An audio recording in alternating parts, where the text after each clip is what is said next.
Assalamu alaikum, dear students.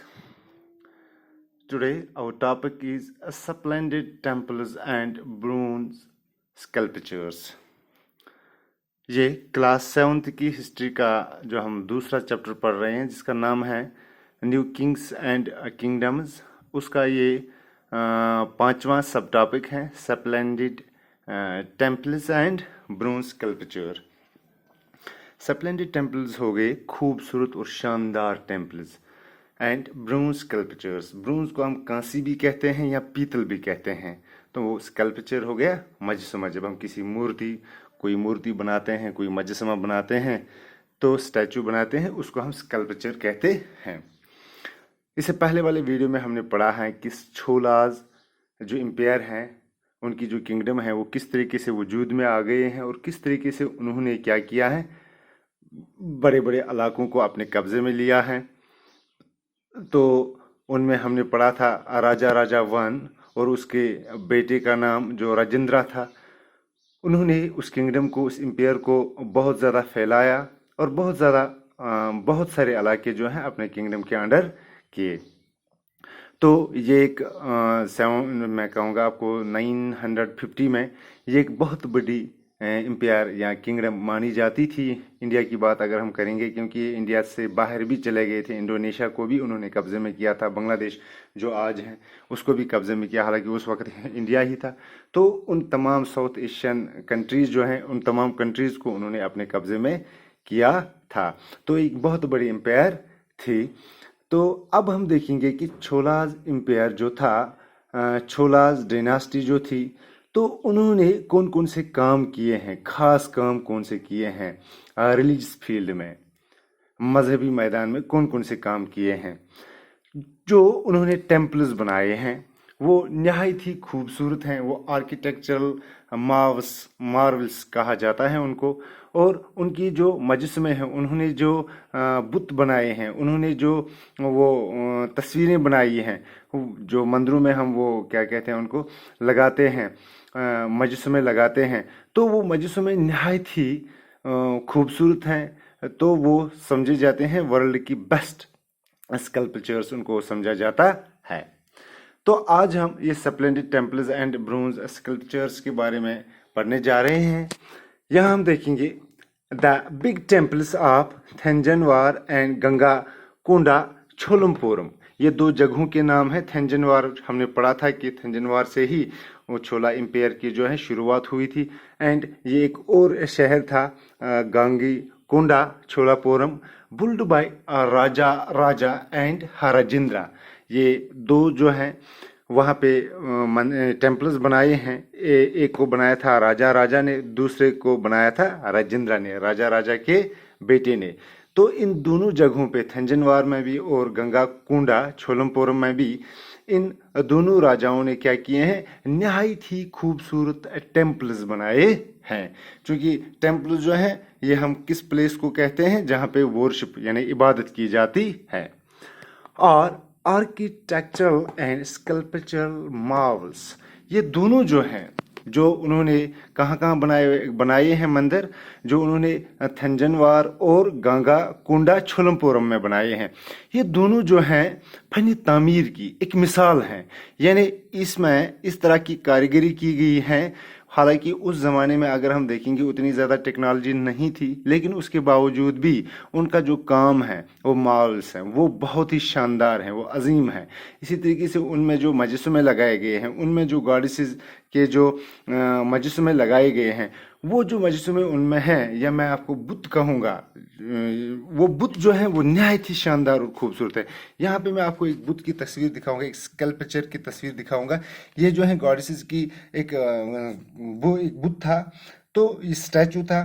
तो ये जो उनमें लगाते थे ये नहायत ही वो खूबसूरत बनाते थे।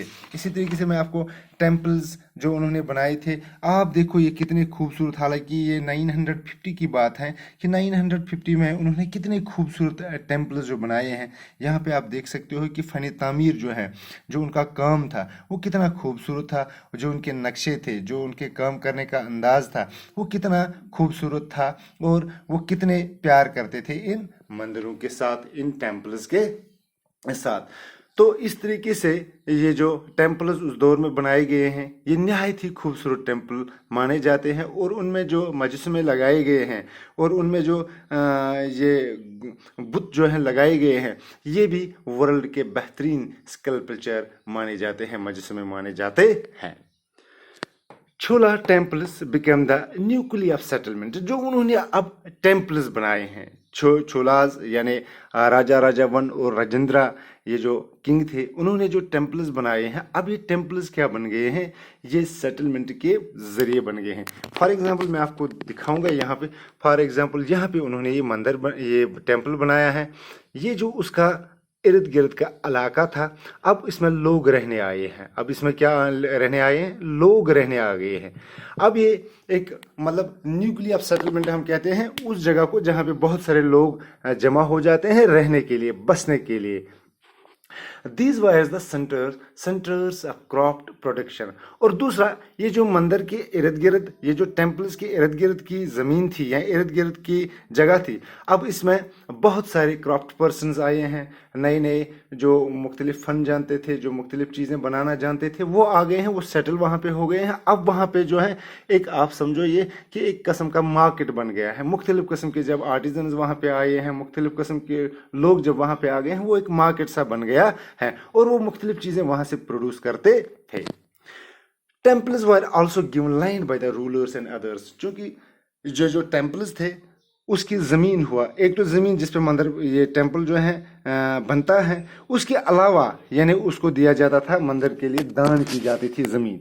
तो उस ज़मीन को क्या किया जाता, कौन देते थे, वो रूलर्स देते थे या जो लैंडलॉर्ड्स होते थे उस ज़माने के, वो उसको दान करते थे अपनी ज़मीन। तो बाद में उस ज़मीन पे प्रोडक्शन होती थी, वो एग्रीकल्चर प्रोडक्शन वहाँ पे होती थी, और वहाँ का जो रेवेन्यू बाद में आता था, यानी उस एग्रीकल्चर प्रोडक्शन से जो रेवेन्यू आ जाता था वो मेंटेनेंस, टेम्पल की मेंटेनेंस के लिए इस्तेमाल किया जाता था। वो पैसा जो है किसके लिए इस्तेमाल किया जाता था, मेंटेनेंस के लिए इस्तेमाल किया जाता। क्योंकि मेंटेनेंस में प्रीस्ट्स भी आते हैं, जो वहाँ पे पादरी, जो वहाँ पे इबादत वगैरह कराने वाले होते हैं। जिस तरह हमारी मस्जिद में पीर साहब होता है, मौलवी साहब होता है, उसी तरीके से इन टेम्पल्स में प्रीस्ट होते थे। तो वो प्रीस्ट जो है उनका खर्चा, उनका खाना पीना, जो कुक्स होते थे वहाँ पे जो खाना वगैरह पकाते थे, यहाँ स्वीपर्स होते थे, म्यूजिशियंस होते थे, जो मुख्तलिफ तरीके, जो मुख्तलिफ यानी लोग वहाँ पे होते थे, चाहे प्रीस्ट्स होते थे, कुक्स होते थे, स्वीपर्स होते थे। तो ये रेवेन्यू जो जनरेट होता था एग्रीकल्चर प्रोडक्शन से, जो लैंड रूलर्स और अदर्स जो हैं दान करते थे किसको, टेम्पल को। बाद में उस लैंड से जो रेवेन्यू जनरेट होता था, तो इस रेवेन्यू से ये मेंटेनेंस ऑफ टेम्पल जो है होती थी। क्योंकि मेंटेनेंस में सब कुछ आता था, वहाँ पे लोग जो काम करते थे उनका खाना पीना, तनख्वाह वगैरह सब कुछ उसमें आ जाता था। इसी तरीके so we can say temples were not only the place of worship. हम ये कह सकते हैं ये जो टेम्पल्स उस ज़माने में बनाए गए हैं, हालांकि 950 की बात कर रहे हैं हम, 815 से 1050 तक जो हम बात कर रहे हैं, जो टेम्पल्स उस वक्त बनाए गए। अब ये टेम्पल जो है सिर्फ इबादत गाह नहीं रही, अब वो ये टेम्पल जो है उनमें सिर्फ इबादतें नहीं हुआ करती थी, but the hub of economic, social and cultural life. अब वहाँ पे कारोबार हो रहा था। कहाँ पे कारोबार हो रहा था, जो मंदिर के इर्द गिर्द के जो मार्केट बन गए थे, तो अब इन मार्केट में क्या होता था, कारोबार हो रहा था। डिफरेंट शहरों से लोग आ रहे थे इन मंदिरों में बिजनेस के हवाले से, हालांकि वो वर्शिप भी करते थे लेकिन बिजनेस के हवाले से भी। तो सोशल लाइफ बन गई थी वहाँ पे, और डिफरेंट कल्चर के लोग वहाँ पे आते थे। इसी तरीके से हम कहते हैं, ये हो गया मंदिरों के बारे में। हमने जो मंदिरों के बारे में पढ़ा है कि मंदिर कितने खूबसूरत थे, क्या क्या वहाँ पे होता था, कहाँ से लैंड आता था, उनका जो रेवेन्यू था वो किस में खर्च होता था। तो हम अब स्कल्पचर के बारे में, ये जो मस्जिद में बनाने का फन जो था, ये इसके बारे में भी हम पढ़ेंगे। Amongst the craft associated with the temples, तो इस टेम्पल के साथ साथ वो कारीगर, वो आर्टिजन्स या वो क्राफ्ट पर्सनस आते थे जो ये मजस्मे बनाते थे, जो इन गॉडेसेस की बुत, जो मैं कहूँगा आपको, ये तस्वीरें बनाते थे। तो ये आप देख सकते हो, जो मैंने आपको पहले भी दिखाया था, छोलाज ब्रोंज स्कल्पचर। ये एक स्कल्पचर बनाया गया था उस जमाने में, नहायत ही खूबसूरत था। The making of bronze images was the most distinctive. ये बहुत अच्छी मानी जाती थी, खास मानी जाती थी, जो पीतल की या कांसी की, मैं कहूँगा कांसी की जो ये इमेजेस बनाई जाती थी, तो उनको ये बहुत ज़्यादा खूबसूरत थी और ये वर्ल्ड में बहुत ज़्यादा फेमस थी। Cholas bronze images are considered amongst the finest in the world। और जो छोलाज एम्पायर में जो ये ब्रोंज इमेजेस बनाई गई, ब्रोंज इमेजेस बनाई गई, स्कल्पचर्स बनाए गए, ये वर्ल्ड की फाइनेस्ट इमेजेस मानी जाती हैं कि इनमें बहुत अच्छा काम किया गया है, बहुत अच्छी तरीके से उनको बनाया गया है और कॉस्टली भी बहुत ज़्यादा होती थी। तो इस तरीके से आज हमने देखा है कि ये जो छोलाज एम्पायर थे, ये जो छोलाज किंगडम थी, उसमें टेम्पल्स किस तरीके से बनाए गए, तो टेम्पल्स जो हैं वो कैसे economic, social and cultural hub बन गए।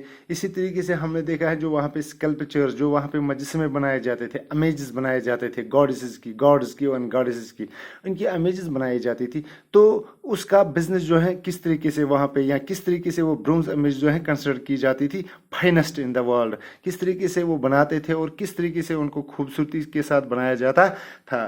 तो इंशाल्लाह नेक्स्ट वीडियो में हम एक और जो टॉपिक इसका है वो है the administration of the empire. तो एम्पायर की जो एडमिनिस्ट्रेशन थी, खासकर छोलाज एम्पायर, जो छोला एम्पायर थी, उसकी जो एडमिनिस्ट्रेशन थी, उसमें वो किस तरीके से कामकाज चलाते थे, उसके बारे में हम इंशाल्लाह कल पढ़ेंगे। तब तक के लिए खुदा हाफिज़।